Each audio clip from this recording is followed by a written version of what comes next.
দর্শক, আজকের এই ভিডিওটা খুবই গুরুত্বপূর্ণ একটি ভিডিও, সকলকে দেখা এবং শেয়ার করার জন্য।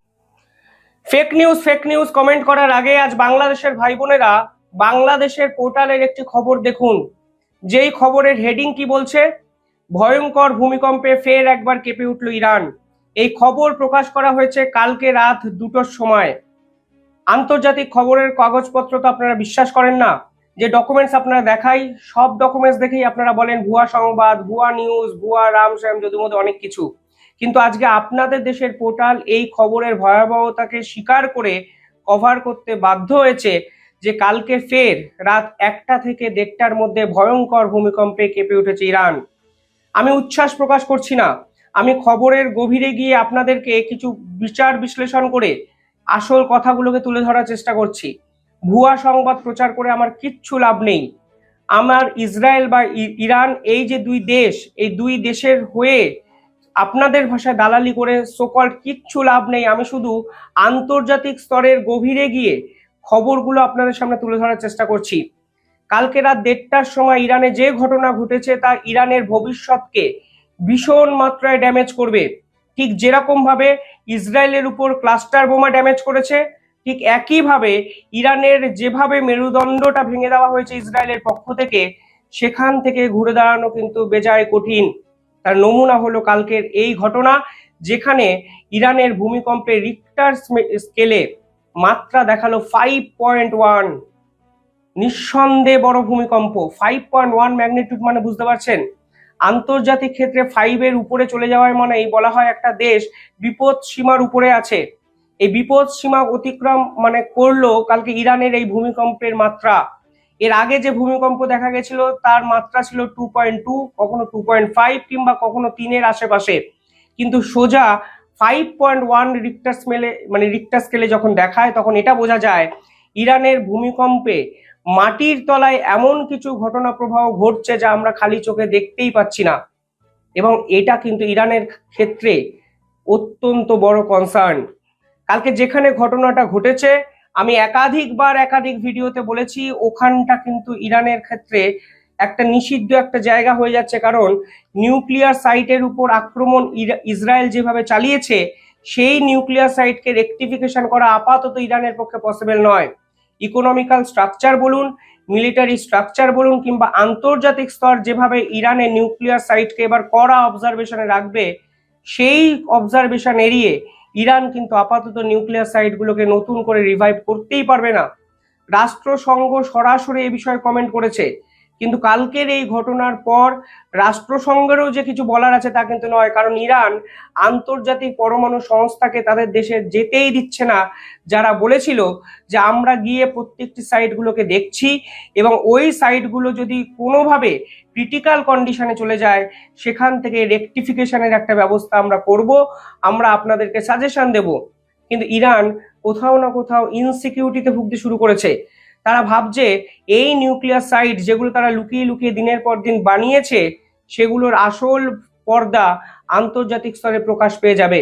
কিন্তু এই যে ভূমিকম্প, সেই ভূমিকম্প কি ইরান ঠেকাতে পারছে না তো। আন্তর্জাতিক পরমাণু সংস্থা জাতিসংঘে একটি রিপোর্ট পেশ করেছিল 1 সপ্তাহ আগে, যখন এই যুদ্ধের দ্বিতীয় দিন। সেখানে তারা বলেছিল নাতাঞ্জ নিউক্লিয়ার সাইট থেকে রিঅ্যাক্টর, যে কেমিক্যাল রিঅ্যাক্টর, তা কিন্তু স্প্রেড আউট হতে শুরু করেছে, যদিও এটা ইন্টারনালি হচ্ছে, মাটির উপরে এখন আসেনি। তখনই তারা প্রস্তাব দিয়েছিল আমরা যাই, ইরানে গিয়ে যদি কোনো রকম ড্যামেজ হয় আমরা এই রেকটিফিকেশন করার চেষ্টা করব। ইরান কিন্তু আন্তর্জাতিক পরমাণু সংস্থার কোনো সদস্যকে আজ অব্দি ইরানে ঢুকতে দেয়নি। আজকে সেই ঘটনার 5 দিন পরে কোম শহর 5.1 ম্যাগনিটিউডে কেঁপে উঠল। এই কোম শহর হলো ইরানের আসল নিউক্লিয়ার গবেষণা কেন্দ্রের আসল জায়গা, আসল খনি বলা হয়। এই কোম শহরের উপর টার্গেট বহুদিন ধরে ছিল ইসরায়েল এবং আমেরিকার। এবং এরপরে কোম শহরের উপরে যে ফোর্দো নিউক্লিয়ার সাইট আছে, সেখানে মিসাইল স্ট্রাইক করা হয়। এবং তারপরে যে ভয়াবহ ঘটনা আমরা একের পর এক দেখছি, আমার মনে হয় ইরানের নিঃসন্দেহে এই বিষয়ে সিরিয়াসলি ভাবা উচিত। শেষ 3 দিনে 3টে ভূমিকম্প, এবং পরেরটার তো লাস্টেরটার যেটা কালকে রাতে অবজার্ভ করা গেছে, তার মাত্রা হলো 5.1। আপনারা বুঝতে পারছেন কত বিভৎস ঘটনা। আপনারা হয়তো উপরের ব্যালিস্টিক মিসাইলের লড়াই দেখছেন, কিন্তু মাটির তলায় যে লড়াইটা চলছে, সেই লড়াইয়ের হদিশ হয়তো আপনারা বুঝতেও পারছেনও না। বোঝার চেষ্টা করুন এই পুরো বিষয়টি ঠিক কতটা গভীরে চলে গেছে। টেকটনিক প্লেট যে মুভ করে তখনই তো ভূমিকম্প হয়।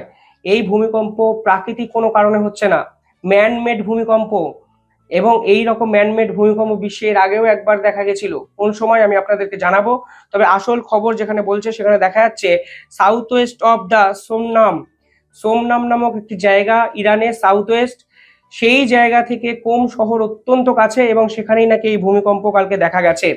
এবার আমি বলি কেন পার্টিকুলারলি একই জায়গায় ইসরায়েল টার্গেট করছে, এটা আপনাদের বোঝা ইম্পর্টেন্ট। কারণ ইরান কিন্তু কোম শহরকে বেছে নিয়েছে তাদের ফোর্থ নিউক্লিয়ার সাইট তৈরির জন্য। এই কোম শহর কোথায় অবস্থান করছে?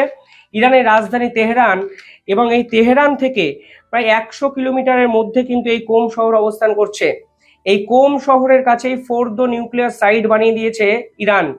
এই কোম শহরে একটি মাউন্টেন রেঞ্জ আছে, অর্থাৎ পাহাড় পর্বতের একটি অঞ্চল, অত্যন্ত সুরক্ষিত। এবং এই নিউক্লিয়ার ফ্যাসিলিটি বানানো হয়েছে পাহাড়টাকে মাথার উপরে রেখেই, অর্থাৎ মাটি থেকে প্রায় 80 থেকে 90 মিটার গভীরে অবস্থান করছে এই নিউক্লিয়ার সাইট, যেখানে বারবার ইসরায়েল মিসাইল স্ট্রাইক করছে। এমনকি শোনা যাচ্ছিল আমেরিকান থেকে ব্লাস্টার বোমা অন্তত তারা আনবে, যেন পাহাড় ভেদ করে মাটিতে ঢুকে ফোর্থ নিউক্লিয়ার সাইট সম্পূর্ণভাবে চূর্ণ বিচূর্ণ করা যায়। এই ধরনের ভূমিকম্প এর আগে দেখা গেছিল নর্থ কোরিয়ায়।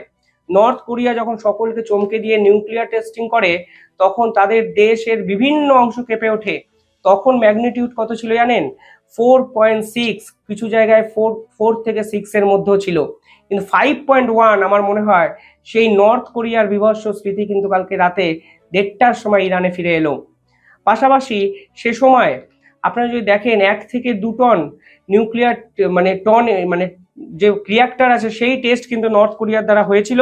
কিন্তু আজকে যেরকম ঘটনা ঘটলো তাতে এটা বোঝা গেল মিলিটারি ডিটোনেশন ছাড়া এই ধরনের গুরুত্বপূর্ণ জিনিস অন্তত প্রাকৃতিক নিয়মে হয় না, এবং আন্তর্জাতিক স্তর কিন্তু কার্যত স্তব্ধ হয়ে গেছে, চমকে গেছে। প্রশ্ন তুলেছে ইরান ঠিক কত জায়গায় নিউক্লিয়ার সাইট বানিয়েছে? কাউকে তো কোনো ইনফর্মও করেনি। যেটা নিয়ে মেন ঝামেলা তো সেটাই, নিউক্লিয়ার সাইট তুমি বানিয়ে নিয়েছো, নিউক্লিয়ার রিয়াক্টর দিনের পর দিন মাটির তলায় লুকিয়ে লুকিয়ে করেছো, ইউরেনিয়াম এনরিচমেন্ট করেছো, সেই এনরিচমেন্ট কত শতাংশ হয়েছে সেটাও কেউ জানে না এখন পর্যন্ত অফিসিয়ালি। ফলে এটা তো তুমি করতে পারো না, অনেকে তো সেটাই বলছে। দেখুন কোম শহরটাকে বেছে নেওয়ার অনেকগুলো কারণ আছে, তার মধ্যে একটি হলো পাহাড় পর্বতের যে অঞ্চল সেটাকে ঢাল করে বাঁচার চেষ্টা। এই যে ফোর্থ নিউক্লিয়ার সাইট তারা কিন্তু সিকিউরিটি অত্যন্ত হাই লেভেলের করে দিয়েছে। নিউক্লিয়ার সাইটটিকে ঘিরে 5500 কিলোমিটার একটি স্কোয়ার কমপ্লেক্স বানিয়ে নিয়েছে তারা। ফলে এই সাইটে যদি কিছু হয় তাহলে কিন্তু সেই কমপ্লেক্সগুলো বিপদের মুখে পড়বে, এবং সেটাই কিন্তু তাদের স্ট্র্যাটেজি ছিল। Strategy wise that is very good, কারণ তারা জনবসতিপূর্ণ একটা এলাকাকে চুজ করেছে, এবং এই জনবসতিপূর্ণ এলাকাকে চুজ করেছে এর জন্যই কারণ এই মানুষজনকে তারা কোনোদিন হাতিয়ার করতে পারবে এবং বলতে পারবে যদি এই নিউক্লিয়ার সাইটে তোমরা কোনো অ্যাটাক করো তাহলে আশেপাশে রিয়াক্টর ছড়িয়ে সাধারণ মানুষ কিন্তু বিপদের মুখে পড়বে, যেটা কোনোভাবেই আন্তর্জাতিক স্তরে কাম্য নয়। অর্থাৎ তারা কিন্তু জনবসতিপূর্ণ এলাকায় এই পুরো বিষয়টি করে একটি মাস্টার স্ট্রোক দেওয়ার চেষ্টা করেছিল, কিন্তু আন্তর্জাতিক স্তর কিন্তু তাদের এই নিউক্লিয়ার বেসটির কথা জেনে যায়। এই পুরো কর্মকাণ্ডটি কবে হয়েছিল? 2004 থেকে 2009 মধ্যে। এই 5 বছরে তারা এই নিউক্লিয়ার সাইট তৈরি করে, এবং বর্তমানে যদি ওই সাইটটিকে স্যাটেলাইট চিত্রে দেখেন তাহলে দেখবেন ওই ফোর্থ সাইটের আশেপাশে অসংখ্য চেকপোস্ট, একাধিক টানেল আছে যেগুলো এন্ট্রি এক্সিটে কাজে লাগে। এমনকি সেন্ট্রিফিউজ যে তৈরি করা হয়েছে নিউক্লিয়ার রিয়াক্টরের জন্য তাও কিন্তু মাটির নিচে তৈরি করা হয়েছে। অর্থাৎ উপর থেকে দেখে মনে হবে কোনো এক মিলিটারি বেস ক্যাম্প, কারণ অত্যন্ত সিকিউরড একটি জায়গা। বিভিন্ন জায়গায় গার্ড পয়েন্ট করা হয়েছে, চেক পয়েন্ট করা হয়েছে, গার্ড টাওয়ার করা হয়েছে, এবং এই মাটির তলায় চলছে আসল কর্মযজ্ঞ। বিভিন্ন রিপোর্টে এটাও প্রকাশ করা হয়েছে যে ফোর্থ নিউক্লিয়ার সাইটে multi layer defence system install করেছে ইরান। এমনকি রাশিয়ার S-300 ডিফেন্স সিস্টেম দিয়ে এই ফোর্থ নিউক্লিয়ার সাইট কিন্তু কভার আপ করা হয়েছে। অর্থাৎ প্রতিটি পদক্ষেপে তারা সুরক্ষিত করার চেষ্টা করেছে। যদিও ইরান এটা বুঝে গেছে ইসরায়েল আসল লোকেশনগুলো জেনে গেছে, এবং লোকেশনগুলো জেনে গেছে বলেই তারা খুব সহজেই এগুলোর উপর মিসাইল স্ট্রাইক করতে পারছে। মাটি থেকে 90 মিটার ডিপে আছে, অর্থাৎ আপনি খুব সহজেই এটাকে পৌঁছে যেতে পারবেন এটার কাছে। এবার অভিযোগটা কি এই ফোর্থ নিউক্লিয়ার সাইটে তারা করছেনটা কি, যারা আন্তর্জাতিক স্তরে এইভাবে ফোর্থ নিউক্লিয়ার সাইটের উপরে পড়ে আছে? তারা করছেন হাই লেভেলের ইউরেনিয়াম হাই লেভেলের ইউরেনিয়াম এনরিচমেন্ট এই ফোর্দো নিউক্লিয়ার সাইটেই তারা করছে।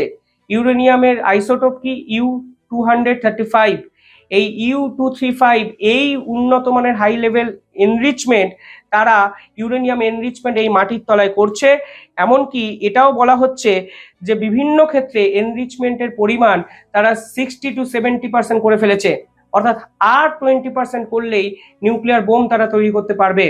আন্তর্জাতিক চুক্তিতে তাদের বলা হয়েছিল তারা কোনো অবস্থাতেই যেন এনরিচমেন্ট 3-5%-এর বেশি না করে, অর্থাৎ নিউক্লিয়ার প্ল্যান্ট তৈরি করতে পারে, ইলেকট্রিসিটি তৈরি করতে পারে, মেডিকেল বিভিন্ন রিয়াকশনের তারা কাজে লাগাতে পারে, বিভিন্ন গবেষণা তারা করতে পারে, কিন্তু কোনো অবস্থাতেই এনরিচমেন্ট যদি 90%-এ পৌঁছে যায় তাহলে তারা নিউক্লিয়ার বোম তৈরি করতে পারবে, যা এই আন্তর্জাতিক স্তরকে ভাবিয়েছে এবং মিডল ইস্টকে ডিস্টেবিলাইজ করতে পারে বলে একাধিক দেশ মনে করেছে।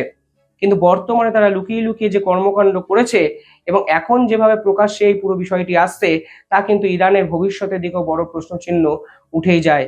এখন যদি ইরানকে পরমাণু বোমা বানাতেই হয় তাহলে কিন্তু অনেক কাঠখড় পোড়াতে হবে, আন্তর্জাতিক লড়াইয়ের জায়গায় পুরো বিষয়টা কিন্তু চলে যাবে।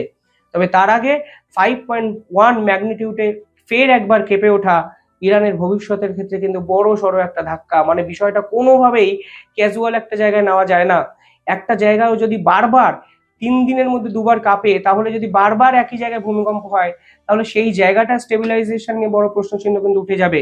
মনে রাখবে জনবসতিপূর্ণ একটা এলাকা, ফলে ইরান সরকারকে ইমিডিয়েটলি অ্যাক্ট করতে হবে, রিয়াক্ট করতে হবে এবং ইসরায়েল যেভাবে ইরানকে টার্গেট করেছে এই নিউক্লিয়ার সাইটগুলো বাঁচানো আসলে ইরানের পক্ষেও কিন্তু অত্যন্ত মানে অসুবিধার বলে আমার ব্যক্তিগত অভিমত। আপনারা কিভাবে দেখছেন পুরো বিষয়টা কমেন্টে জানাবেন।